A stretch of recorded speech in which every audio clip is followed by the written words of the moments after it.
Hello and welcome to the two-man power trip of wrestling. I am your host, JP John Poz. With me today, very special guest.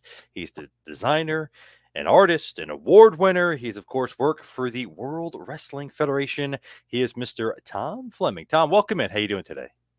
I'm doing great. I'm glad to be here and ready to have a fun chat.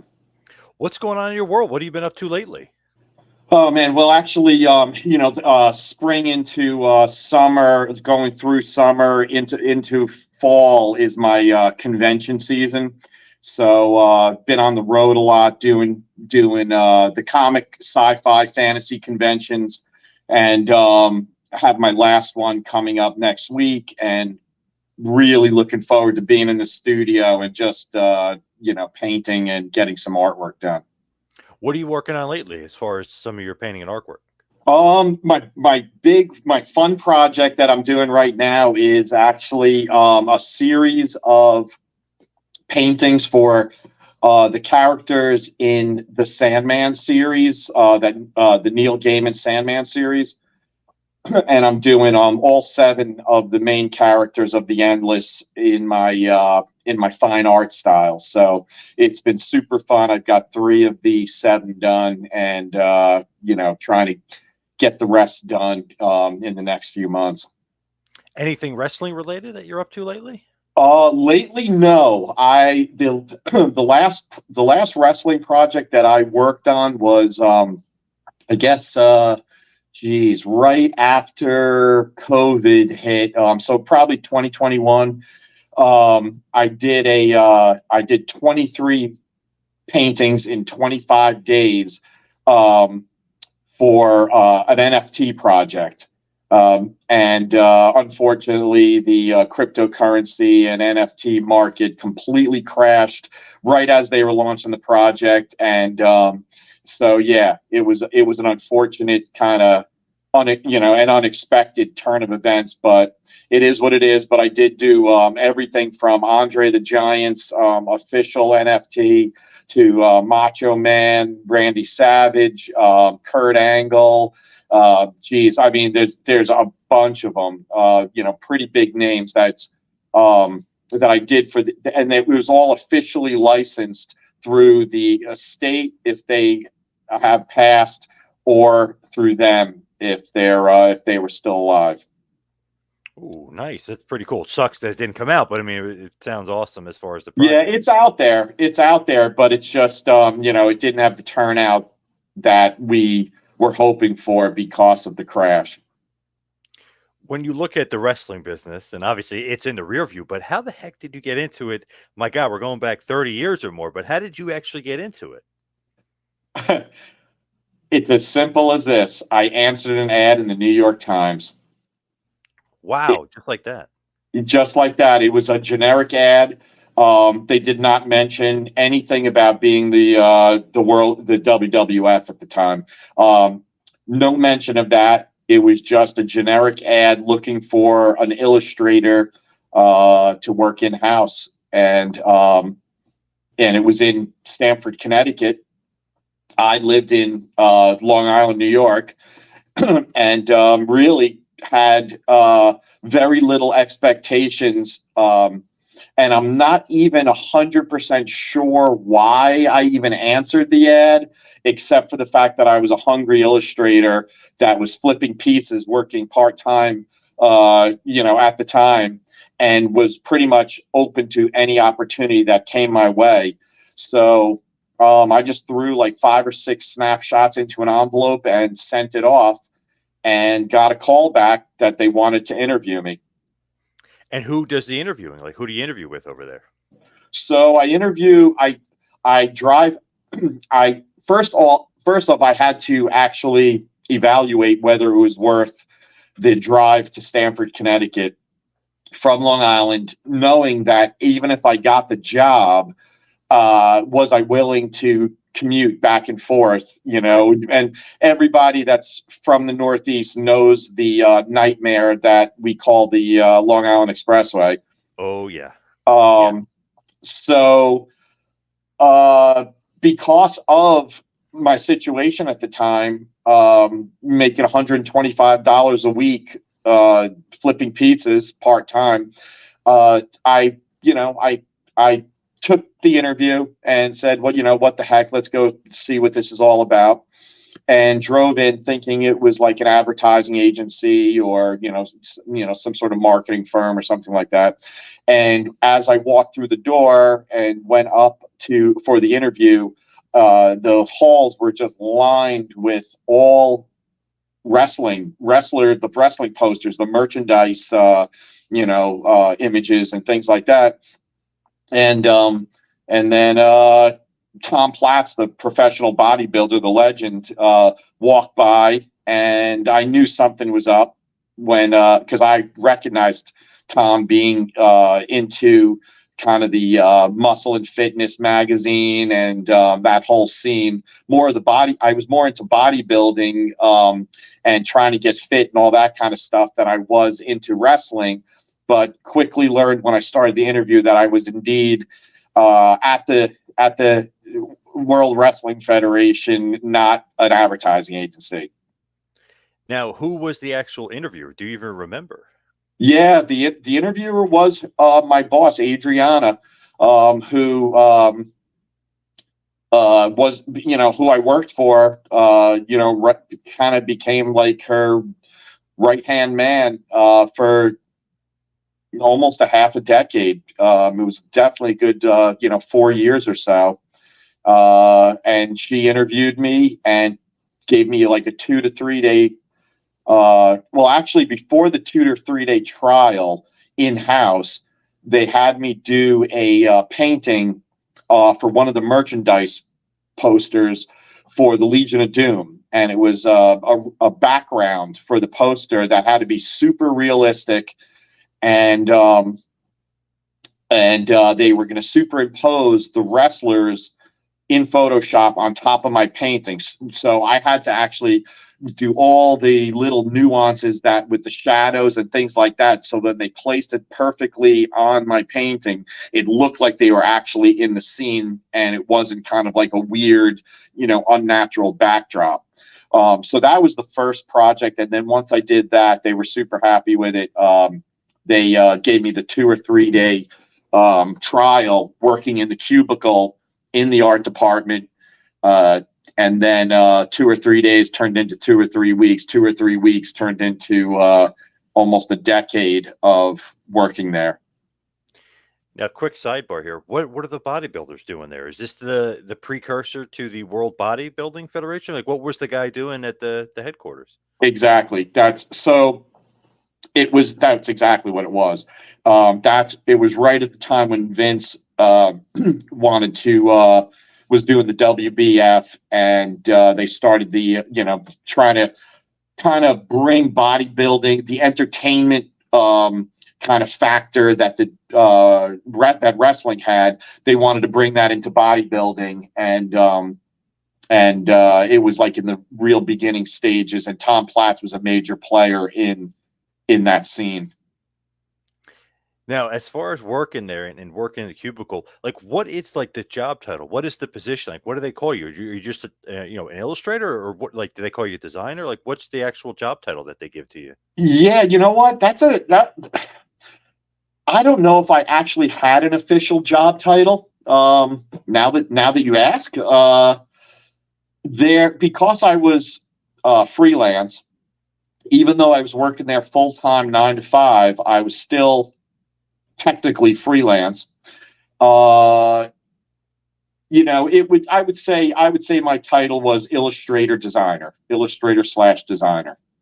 So, are you technically like an independent contractor, more or less, like because you're a freelancer? Yes. Yeah, Wow. and I was in negotiations. I was in negotiations to become an actual employee when they started going through a lot of hardships with the scandals and things like that. And it was a pretty dark period. I think it was somewhere around 94 or so, 94-ish. And that they got into the predicament where they had to start laying off a lot of the freelancers, and the company started having some financial struggles, and um, the negotiations for my contract kind of ended along with my full-time position there, and I started just working freelance from my home studio. So when you're working and doing the LOD stuff, I mean, are you familiar with wrestling? Were you a fan at all, or you're just kind of learning as you're going? I 100% was learning as I was going. I was familiar with pretty much the household names that everybody knows, like Andre, Hulk Hogan. Hogan.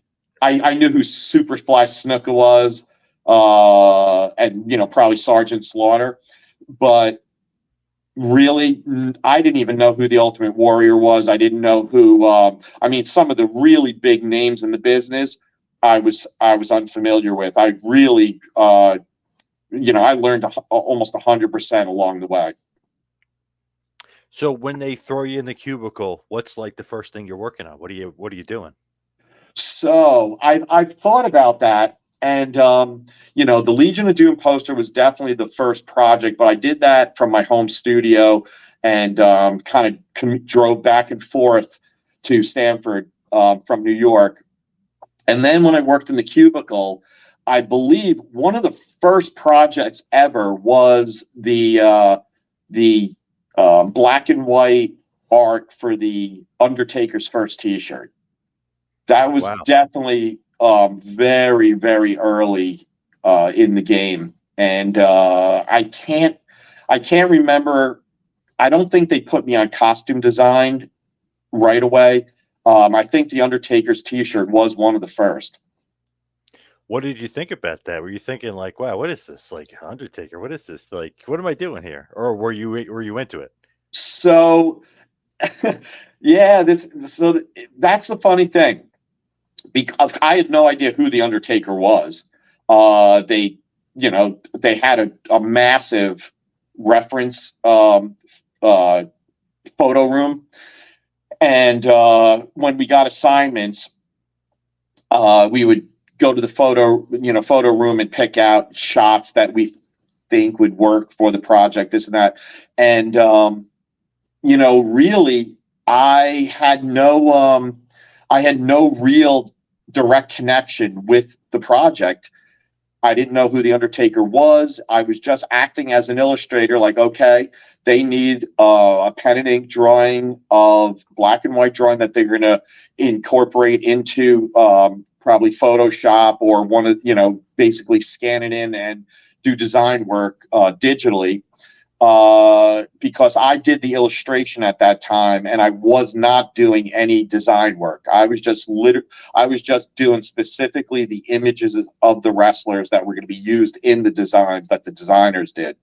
Um, so I just did this pen and ink drawing of this Undertaker guy, and quite frankly, had no idea uh, exactly what that even meant at the time, until I found out 30 years later that it was actually, everybody knows how big the Undertaker, became, and so in retrospect, it was like, it's this huge thing, and I was like 24 years old, completely unaware of what I was actually doing, and actually didn't know what I was doing until I started sharing my work during the pandemic, of all my wrestling stuff, and people were, it opened up a can of worms of like, oh my God, you did all this work and nobody even knew it was you, kind of thing.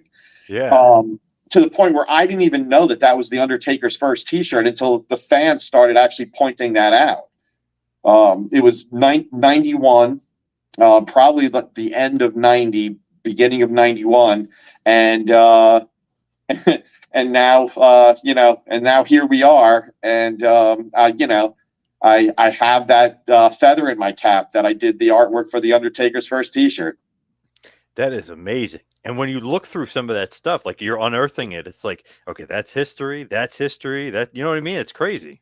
It really is crazy because when I stopped working there, the last project I ever did was in 2002, and then I just, and in my mind, um, I was in my mid-20s, mid to late 20s when I was working there, and in my mind it was just a stepping stone to get to Marvel Comics and DC Comics and do my fantasy sci-fi illustration, and had no idea the impact and the what I was actually doing, um, and possibly the most significant art that I've ever done, to influence pop culture. It is kind of crazy when it all came full circle.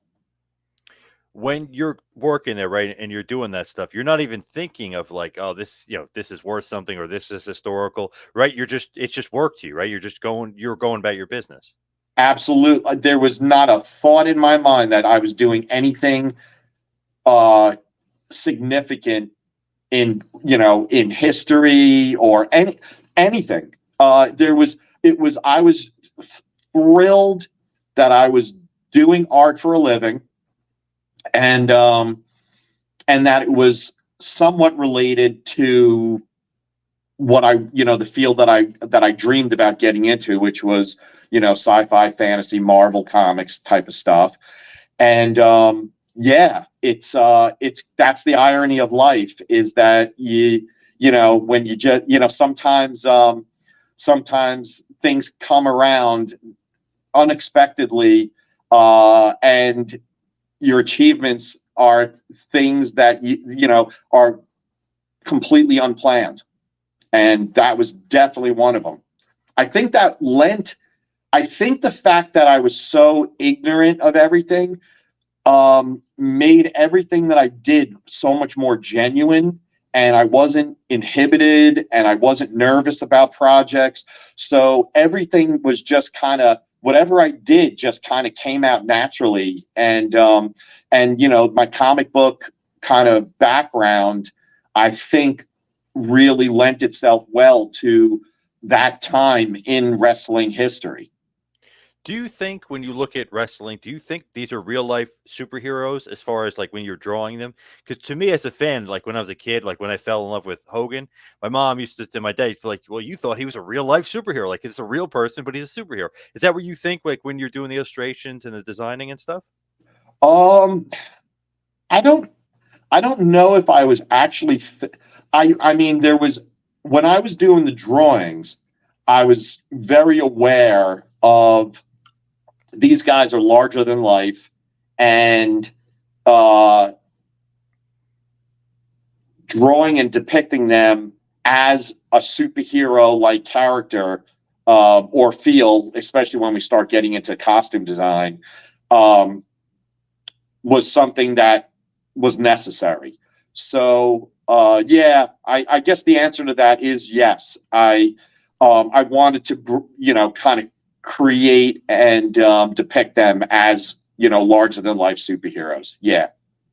Who were some of like the big cool projects that you worked on? I know like Pink Papa Shango was one of them. Like who was Razor Ramon, I believe, was another one. Like who are some of the cool projects and what are some of the cool projects you worked on? Okay, so the big ones. I mean, you just mentioned a couple of them. Razor, Scott being probably the biggest. Being in the Hall of Fame and all that kind of stuff. I did redesign Kane's costume in 2002. That was a pretty big one. Papa Shango was one of the most fun of all costumes to create. I mean, that one was just God, the voodoo witch doctor, and my buddy Jay, who worked with me in the cubicle and stuff.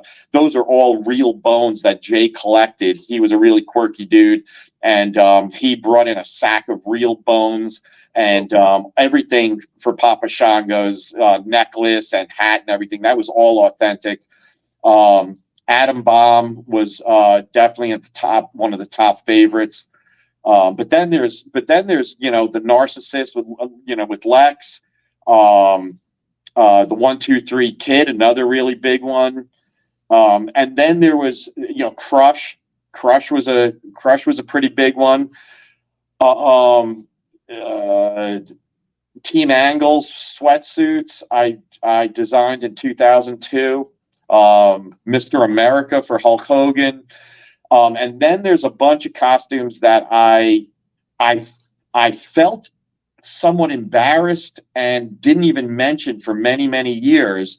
And this is another big surprise that came around where I didn't mention almost ever and avoided the topic of Giant Gonzalez. Yeah. That was one of those costumes that looked good on paper and did not translate to real life. And it was not my idea to do those airbrush muscles. that was not part of the design. That's why that was my next question. But then I found out when I started sharing my stuff during the pandemic and people started realizing, that I did all this stuff. One of the things that was repeatedly said was, man, you don't understand it. We were 7, 8 years old. And, when you're a little kid watching this stuff, you don't have the technical ability to evaluate, authenticity of costumes and things like that. These were just characters that were just, crazy and, larger than life and fantastical.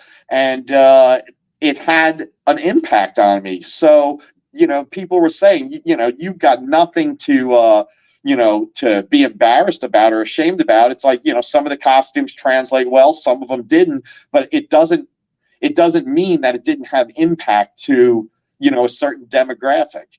One of the other costumes that was super gimmicky was Max Moon, shooting fire out of one hand and confetti out of the other, and the backpack that we put the CO2 fire extinguishers, strapped to his back so it looked like he was blasting off. Bastion Booger. God, there was a bunch of them that that were short-lived, I guess I should say.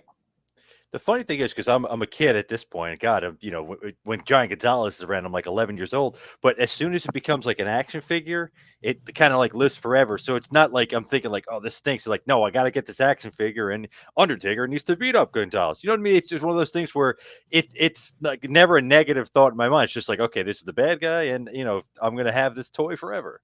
So that's interesting too, because I never even thought of that. Yeah, some of these, Giant Gonzalez was an action figure, and that was one of the biggest thrills for me. I think working there and not realizing, what I was doing and the impact it was making at the time. The thrill for me was when one of my costume designs became an action figure, because I was into the superheroes and I did collect action figures for the Marvel DC stuff. So that's a good point. That was super exciting to me, and must have been for kids, who were into the show. It's funny, like even now, if you had an action figure in the 80s or the 90s, it's like you live on forever. It's basically immortality for whatever reason. That time period, you live on forever. Yeah, for sure. Never. No one's, in all the interviews I've done, no one's ever brought up the action figure topic. So that is cool, and I would imagine that it's even though I never got any credit on any of the packaging or the box, of course, it's still now having that action figure that's always going to be out there, and now super collectible, and I can't believe the crazy prices on eBay. Insane. It's insane, yeah. Because there were times where I was like, oh man, it would be nice to have the the 1-2-3 Kid action, and I would look on eBay and I'm like, oh my god, there's I can't bring myself to spend that kind of money on, one of my own designs. I was And thinking we like, oh, weren't, they didn't send us comp action figures that sucks. ever, which would have been nice. I'm thinking like, oh, I'll get Ludwig Borg. It'd be nice and cheap. Check online. No, it's $500. You know what I mean? Or 1, 2, 3 kids, $600. Like, oh my god, this stuff is insane. Yes, it is crazy, but on the flip side, the nice thing is now, even this much time later, I still walk through every once in a while. I'll walk through the Target or Walmart toy section and be incredibly surprised. Like, I don't know, a few months ago or last year, they released another Papa Shango action figure with the classic, and I was like, "This is unbelievable!" My cane design, Papa Shango, and I think there was a new Razor action figure. So I'm like, "Oh my god!" All this time later, they're still releasing some of my designs, and that is super exciting to me. It's awesome that they're still doing it. And a brand new Mr. America, I think, is coming out. If I remember correctly, I think they're going to release another one for Hogan, another Hogan figure. So, okay, so I don't, when you say another one, I just went to the Baltimore Comic Con, and I actually picked up a Mr. America uh, action figure. Are you saying that there's more than one, or is that the one? No, I saw it was Mattel had released like more figures to come, so I don't know if it actually came out or if it is coming out. But it was a few months ago. They actually had a picture of it, so I don't know if it was new or old. But I thought it was coming out, so maybe that is the one. Okay, then I didn't then once again, my ignorance for what's going on in wrestling is even evident today, because maybe it was just released and I just picked Right. Yep. just picked it up because I've never seen it before, and I was walking through, and I still check out the Funko Pop figures to see if any of my designs are there, and I was walking by and like pleasantly surprised, there was Mr. America, and I was like, oh my god, chatted briefly with the guy that owned the booth, and told him that I designed the costume and blah blah, and and picked it up and had no idea that it was probably just released. When you think about that, he should have gave that to you for free. You know what I mean? Like that, you kind of. I don't ever. I always appreciate special treatment, but I never expect special treatment. Do you get anything like not even just for the action figures, but like when it's your design, or is it like you got paid for it and that's the end of it? There's no like in perpetuity. You get some sort of fee. Nothing.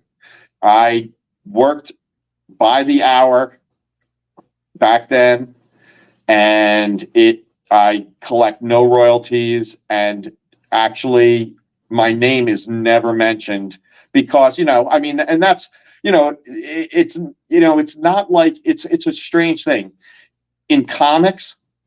The fans are very, very into the creators and who the writer is, who the inker is, who the penciler is, who the painter is, and they do follow artists.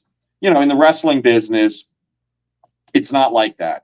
So, especially the toy business, you never see, very rarely do you ever see a creator or designer's name given credit, for an action figure.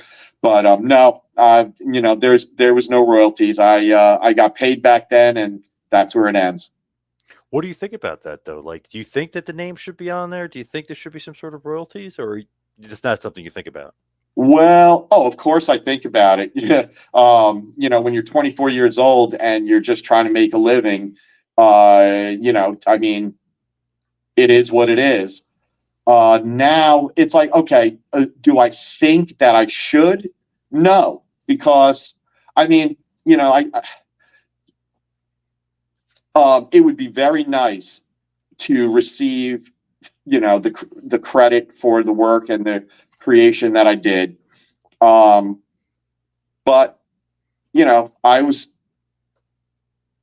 aware that I was working for the company, and there's kind of a gray area, back, and the comic industry also had this kind of discrepancy where, Stan Lee went to court with Marvel Comics about, I created all this stuff and it's making, billions of dollars, is there a certain right to the creator, even though he was, under contract for Marvel Comics, and that's for the courts to decide.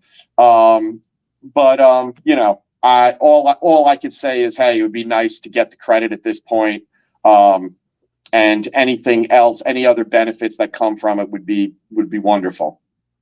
I'm always curious of like the process. Like, do you work with, let's say, like Bruce Pritchard or like one of the creative guys or somebody, maybe Pat Patterson or somebody's coming into you and saying, "Hey, we got this character. He's a voodoo guy." You know what I mean? Like, how does that process work from him, like the character to the illustration and to like to creating it? Like, who are you working with? How does that all like come to fruition?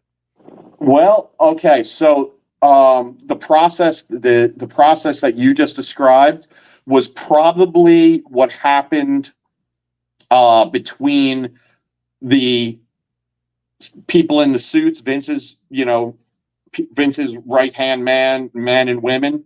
Yep. They would come down and they would discuss that with the creative director and my art director.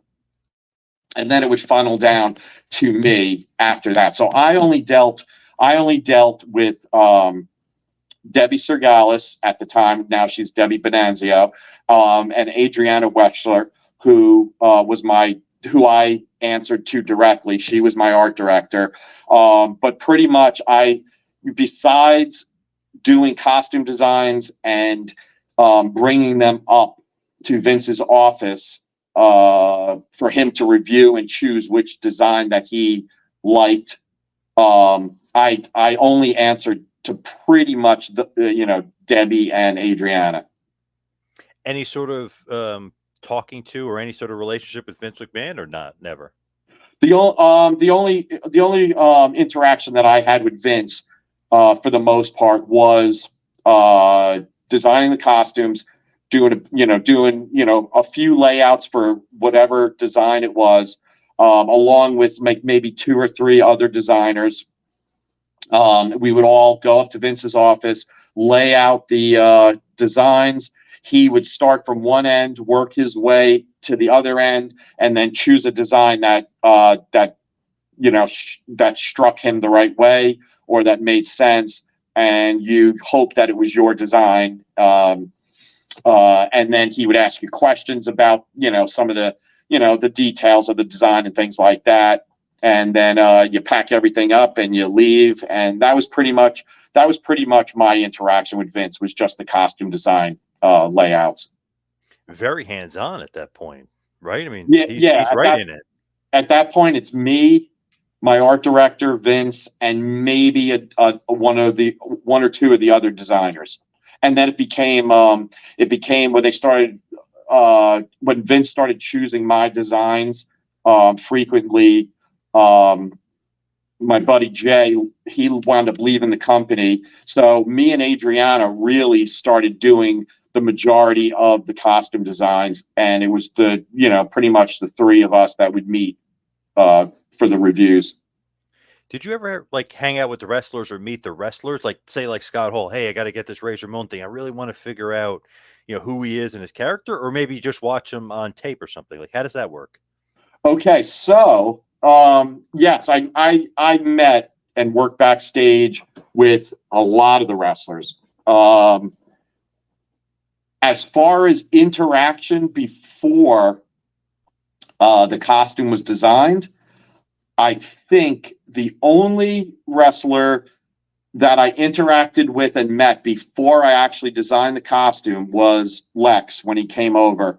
And we were working on the Narcissist costume, and that was a team effort. That wasn't just me that designed that. I did one of the designs that was very close to the one that actually was produced, but Adriana really did a lot of the design work there.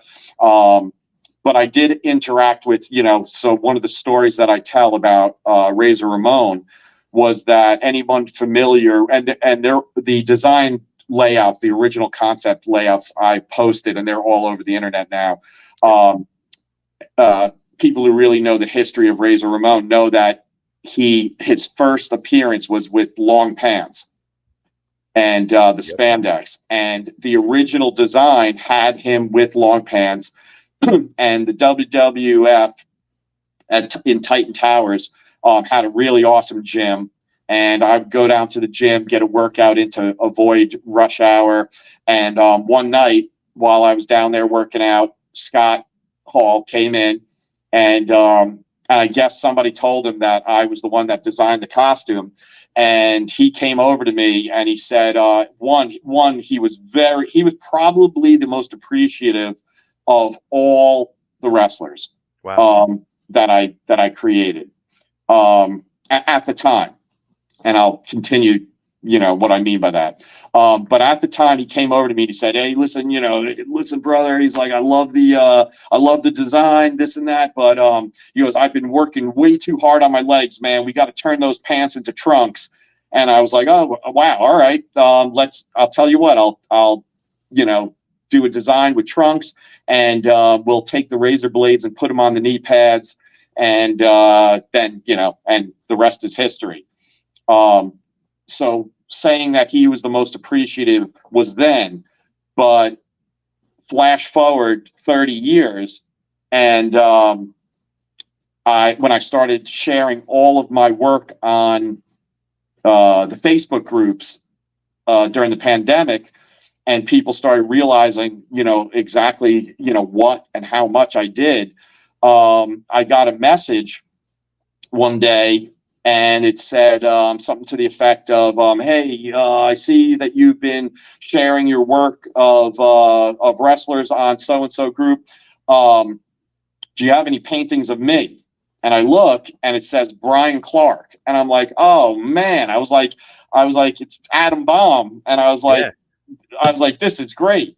So I responded to him and I said, "Hey, listen, Brian, I don't have any actual paintings of you, but I created you." And he just, we just immediately started going back and forth. At the time, he was looking for an illustrator because he retained all the rights. He got all the rights to his characters. And he actually, we worked together, and I did a new painting for him just a few years ago, a new Adam Bomb painting that he uses for prints and T-shirts and merch, all kinds of merchandise and stuff. And we've stayed in touch, and we've been kind of going back and forth on social media, and have a mutual respect and friendship now, and to the point where I would love to do like an appearance with him at some point. Which I've never done a wrestling show. So anybody have any ideas or whatever? I'm ready to do a wrestling show. And Surprised you haven't. Yeah, that's crazy. yeah, it's one of those things where a lot of the wrestling promoters for the shows don't understand the value of having me as a guest, to be quite frank.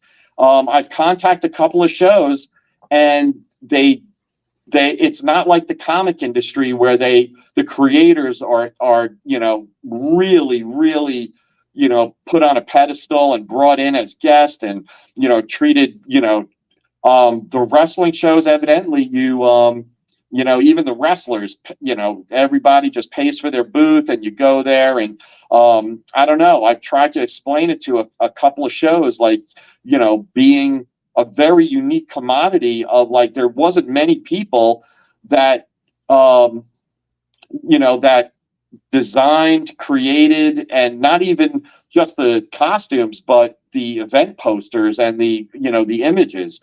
And I think the fans would really dig that. I totally agree. And Brian Clark, that's awesome. He's one of the nicest guys too. He's amazing.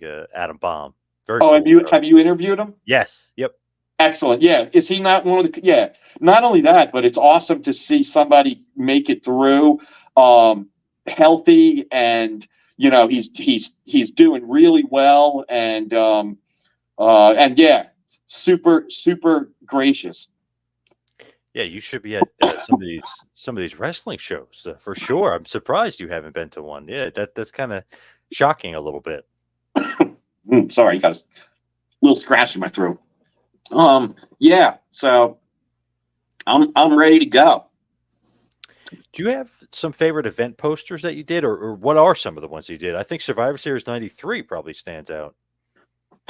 Yeah, the Survivor Series '93 was probably the biggest and most important. And that I've seen that voted on Reddit as one of the most iconic event images in the history of the country, and that is super flattering. That's a great example of not realizing what I was doing at the time. Yep. My passion at the time was painting, so when they gave me the opportunity to actually paint a major event poster, that's a super responsibility. Um, and and there was some pressures that came with that. As a buddy of mine, Joe Jusko, was doing a lot of the Royal Rumble event posters before me, and then I came in, and I was doing the costume designs and the merchandise art and things like that, and was kind of wondering and hoping that they would kind of have the confidence in me to take on one of those projects, and they finally did in '93. And the project went super well, to the point where this is another one of my stories that I tell. When I finished that first painting with Tatanka, with Lex and the Steiner brothers, with the turkey dressed as Yokozuna, the plan was just to do that one painting. And then I did the painting, and I don't know the real specifics of how it went up to Vince and the creative director and what happened, but it turns out that Vince loved it, and they came up with the idea that it'd be a great idea in the magazine to have the All Americans as an ad, and then you turn the page, and then the following page is the same thing with the Foreign Fanatics. And and anyone who remembers the magazines back then or whatever, it actually was a great idea. Yeah. But the problem was, when I finished that painting, I went down to the wire, and the next 24 to 36 hours, I was leaving for a vacation in Europe. And when they came back and said, "Hey, listen, Vince loved it so much, we want another painting of the Foreign Fanatics, to go along with it," I explained, like, listen, I'm going on vacation in like a day and a half or so. And basically, when Vince requests something, it happens. So I remember being really under the gun and there was not time for me to go on vacation and come back and finish the painting. And do the painting then. There was a major deadline with the event. So basically, I went home, I put on a pot of coffee, and did that second painting in one day. Painted for 24 hours straight, and wow. then drove it in to Titan Towers, delivered it, and then slept on the flight the whole way to Europe. Wow, that's amazing. I thought you were going to say, Vince, I don't think so. I'm not doing it. But yeah, Vince wants it. Vince gets it. Yeah, true. Yeah. Oh, yeah. It was one of those things where, when you're when you have a job like that, in any entertainment or talent-based industry, there's literally 1,000, hundreds to 1,000 people right behind you that will jump in and take the job for almost nothing.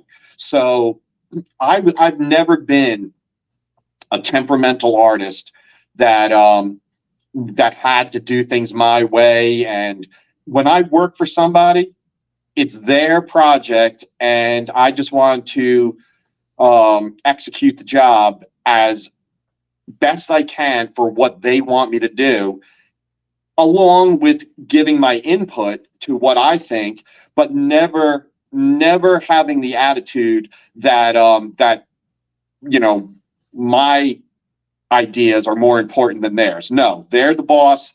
I take my deadlines super seriously, and it kind of wasn't even a question when they said it had to be done. That's it. It had to be done. I was like, all right, I can only do my best, and in this particular case, my best did get the job done. So, I went and I said, I'll paint right down to the wire until I have to leave for the airport. And that's what I did. That is such an iconic like poster. That's so cool. I was like thinking to myself, I wish they did that more often. You know what I mean? It's just like that is was so awesome. It actually makes Survivor Series that year. It just makes it seem more important and like even a better show. Just I love that artwork. I'm a big poster, event poster kind of guy. Gotcha. Yeah. So, I agree because, and not only that, there's a lot of people that agree that, a lot of the fun has been taken out by using the just photographs and, digital images and things like that. I wish, I'll put it out there. Come on, WWE, let's do some new painted stuff. Yes. I'd love to negotiate and talk about, doing some new projects, and bringing back that fun. Man, that it's just so cool. Just like it's different, especially nowadays when they just do like the generic picture of the one guy or a few of them. I don't know. To me, it's kind of a little bit lame. Just makes it all seem very generic. When it's a painting or like a cool poster, it just makes it seem heightened. Absolutely, and let's face it. You can do a lot of things in Photoshop, but when it comes to actual like a painting, there's so much more versatility with what you can do with the imagery and the characters and exaggeration and the fun that you can have. So,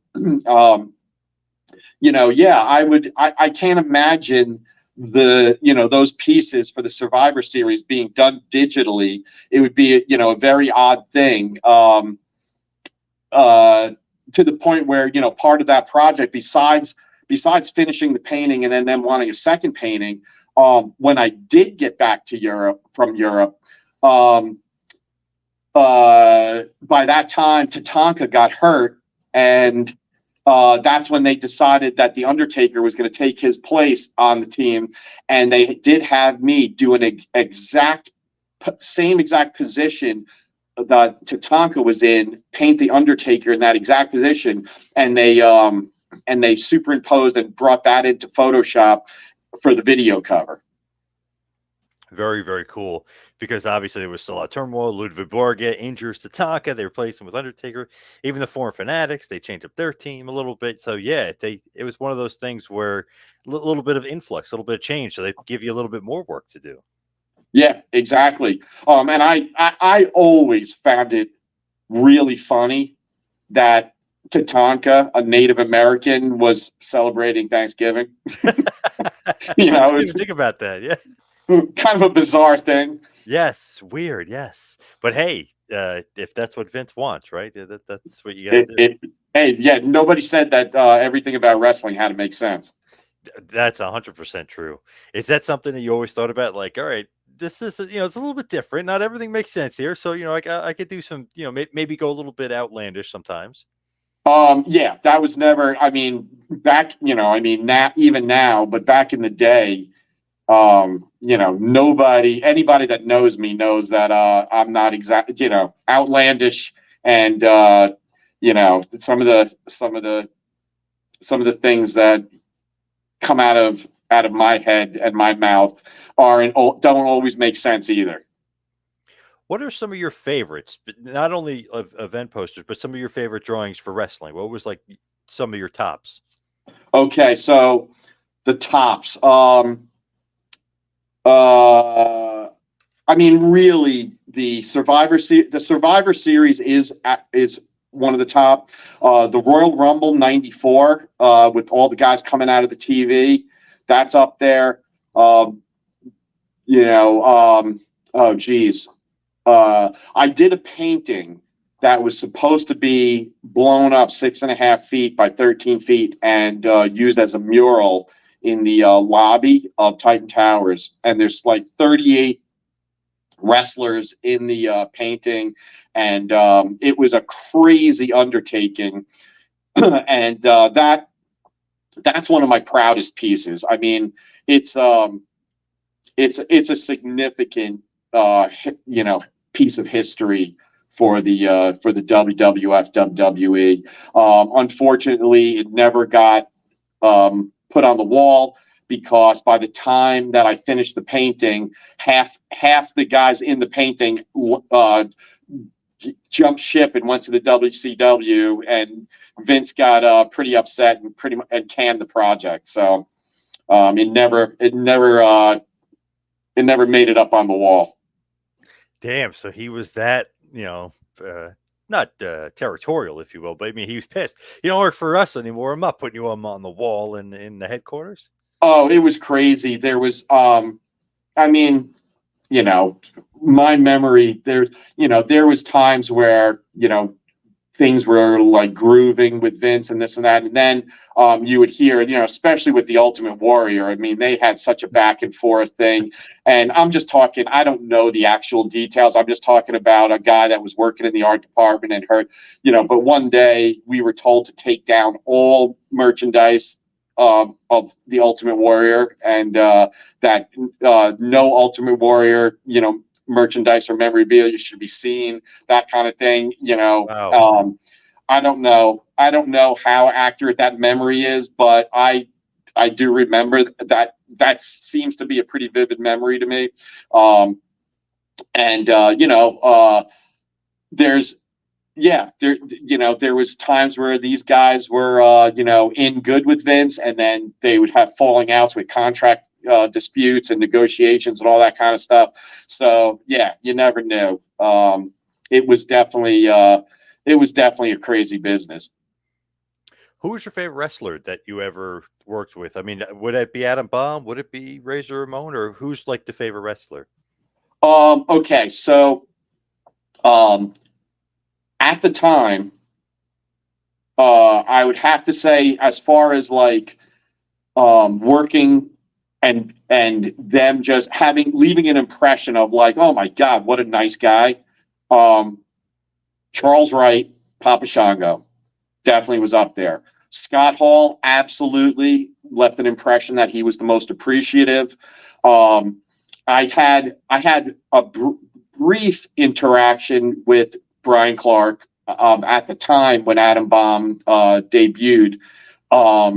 When I was there backstage, and because I hand built and actually painted and handmade his gloves and goggles for his debut.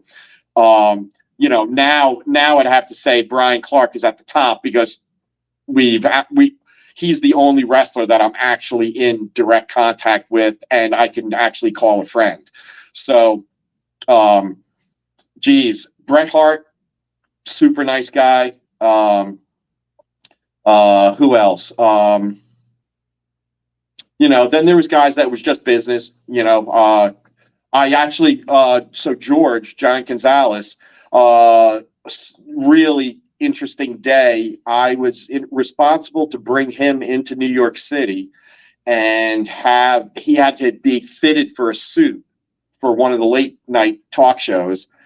And I had the opportunity to bring him, a 7'7" giant, bring through New York City, as his kind of, as his guide, and went out to lunch with him, and sat and ate lunch at I believe it was a Peruvian restaurant, which was that was a super cool experience. Wow, very cool. That's awesome. And Yeah, with and a really good guy. and with Adam Bomb, like painting that, is that something you would normally do? Like actually create the costumes and paint the costumes and go all out with the guy? So as far as let me understand. So just as far as the question, when the costumes were designed, are you saying? Yeah. Like were you actually like hands on in doing that? Yeah. Okay. So it worked pretty much two ways. One way was they would give us a picture of the wrestler if they were already established somewhere else and coming to the WWE. And then I would take that picture and come up with concepts for that wrestler. Or they already had a preconceived concept and we just had to come up with the look.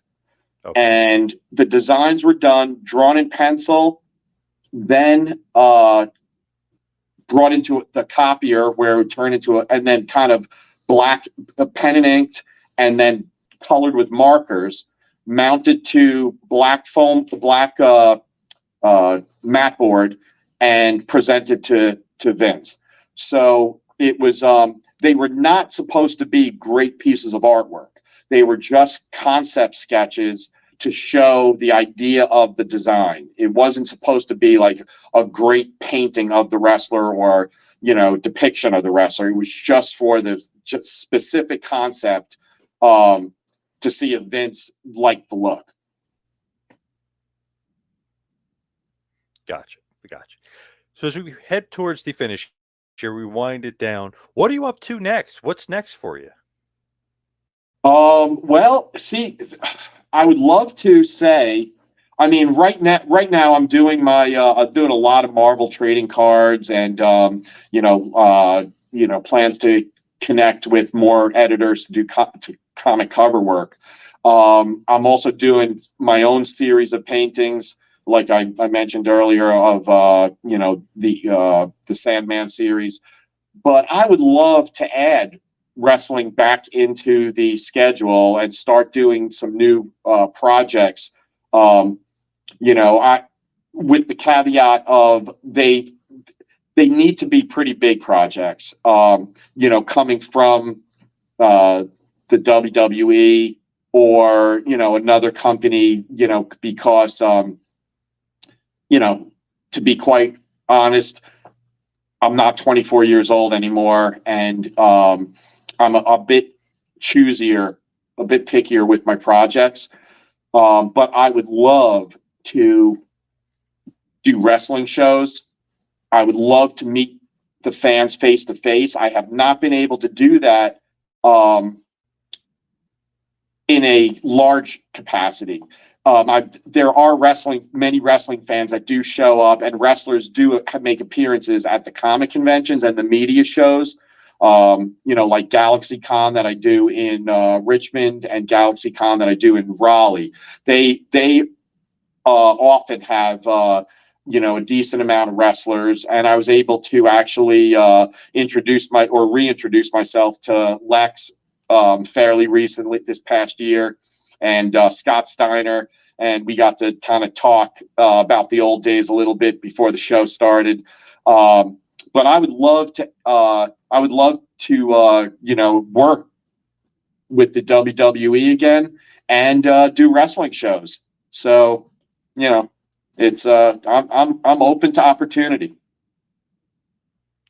Where can everybody find you? Social media, website, everything else. All right. Social media is The Art of Tom Fleming on Facebook. On Instagram, it is Tom Fleming Art. And my website is tomflemingartwork.com.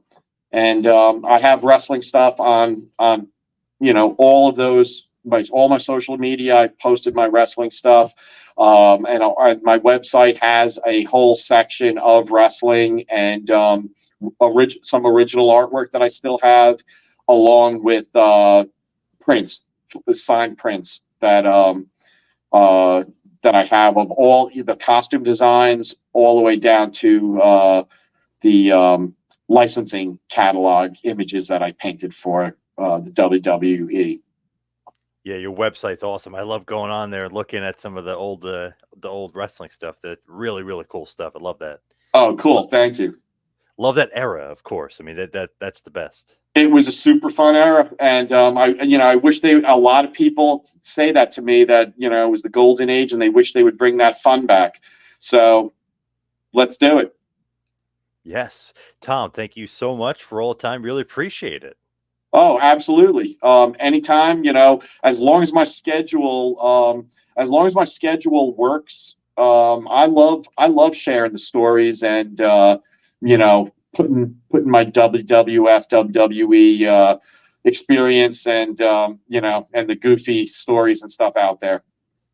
Awesome. We got to have you back on for sure. Absolutely. Just let me know. All right, Tom, thank you so much for all the time. You're Really welcome, John. appreciate it. All right.